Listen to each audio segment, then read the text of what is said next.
ஐயா இவ்வளவு பேர் தமிழ் இங்க இருக்கிய ஈழத்துல பார் ஒவ்வொரு பொண்ணையும் எப்படி இந்திய ராணுவம் கட்டி அப்படி ரெண்டு பக்கமும் புலிஸ் கப்பி கப்பி அதுக்கு கட்டி ரெண்டு பக்கம் ஜீப்ல ஒரு தமிழ் பெண்ணை மானபங்கப்படுத்தினாண்டா.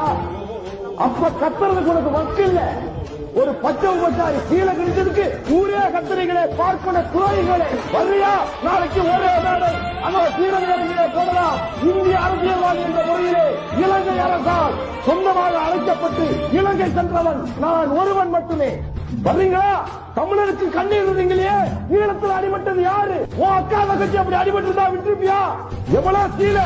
இனிமேல் சபாநாயகர் அவர்களே, இது கோரிக்கையாக எடுத்துக்கொள். உள்ள வர்ற எதிர்கட்சி தலைமைக்கு கீழே வாங்கி முதல்ல செக் பண்ணிக்கா. வந்து கழிக்கிறானா வரும்போதே கழிஞ்சிருக்கா. ஒரு கீழே கிழிஞ்சவனா ஒரு பிரச்சனையா போச்சு.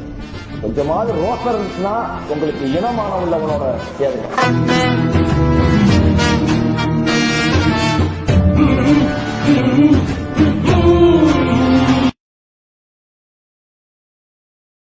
ஐயா இவ்வளவு பேர் தமிழ் இங்க இருக்கிய ஈழத்துல பார் ஒவ்வொரு பொண்ணையும் எப்படி இந்திய ராணுவம் கட்டி அப்படி ரெண்டு பக்கமும் புலிஸ் கப்பி கப்பி அதுக்கு கட்டி ரெண்டு பக்கம் ஜீப்ல ஒரு தமிழ் பெண்ணை மானபங்கப்படுத்தினாண்டா.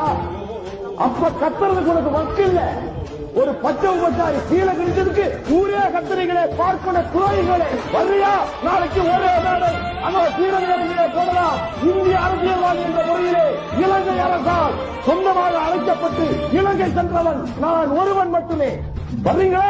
தமிழருக்கு கண்ணீர் இருந்தீங்களே, ஈழத்தில் அடிபட்டது யாரு? உன் அக்கா தங்கச்சி அப்படி அடிபட்டு விட்டுருப்பியா?